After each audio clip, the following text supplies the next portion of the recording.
Three children were found living alone in deplorable conditions after discovering their mother had abandoned them for years. Our Victor Williams is following the story for us tonight. Victor, we're learning that mother has been arrested. What else can you tell us?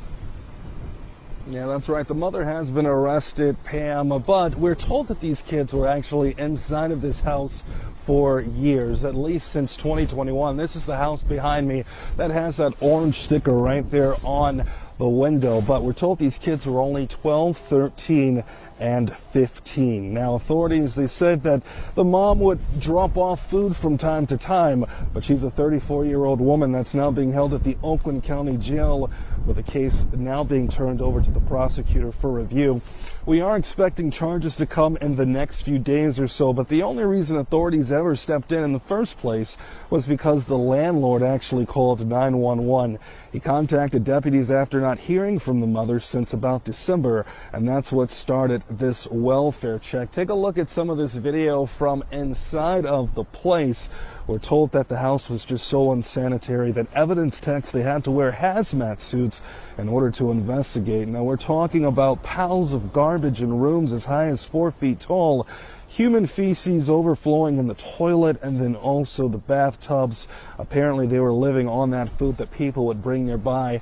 Even also, strangers would sometimes bring that food up to the door. Now, also, we are being told that the mother had not spoken to the two girls that were in there for years, but she would go and actually speak to the son from time to time. The kids were not in school. They actually spent their entire time at the home watching TV and then playing video games. The conditions in the house were so bad that the kids had to sleep on the floor, the boy had a mattress, and the girls had to sleep on pizza boxes. So we're actually going to go and hear from Sheriff Michael Bouchard on what these kids are now having to go through, as well as what they now have to bounce back from.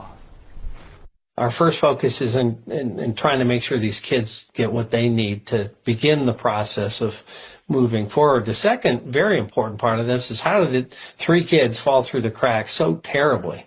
How did the community, relatives, the schools, no one knew to reach out to us? How did that happen? And so that's going to be a big part of what I've already directed our investigations to figure out.